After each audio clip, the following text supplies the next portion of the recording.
The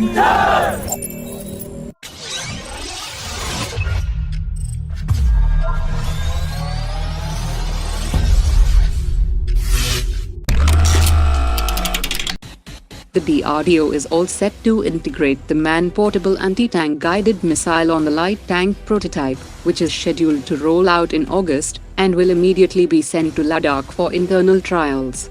The 4 km range man-portable anti-tank guided missile has already conducted successful tests, proving its performance and maximum range of 4 km, and its integration will significantly enhance the light tank's firepower.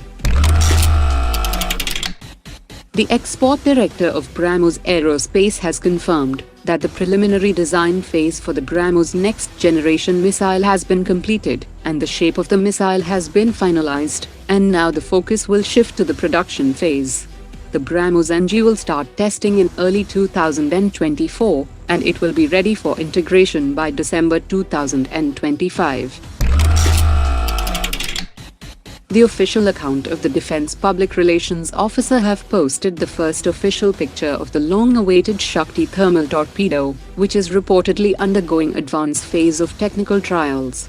It is powered by a unique monopropellant fuel that can burn without oxygen, that can generate a remarkable 400 kW of power to achieve almost double the speed as compared to electric torpedoes, and an impressive operational depth of 600 meters. It incorporates a high-power propulsion system for swift movement, and its hydraulic fin control system ensures precise maneuverability for effective target tracking and engagement. It also employs a silent pump jet propulsor as its thruster, minimizing noise emissions and enhancing its stealth capabilities.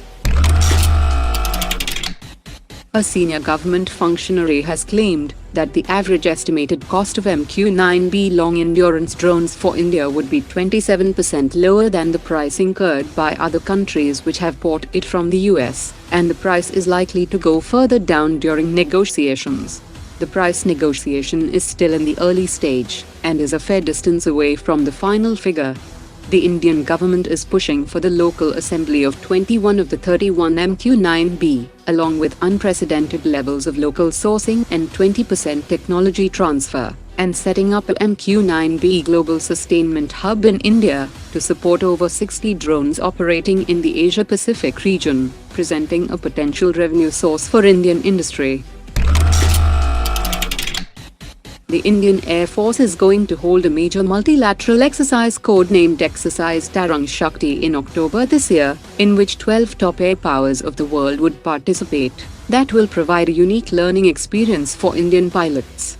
It will be the largest multinational air exercise held in India, in which 6 countries will participate with their fighter jets, mid-air refuelers and AWACS, while remaining 6 will participate as observers.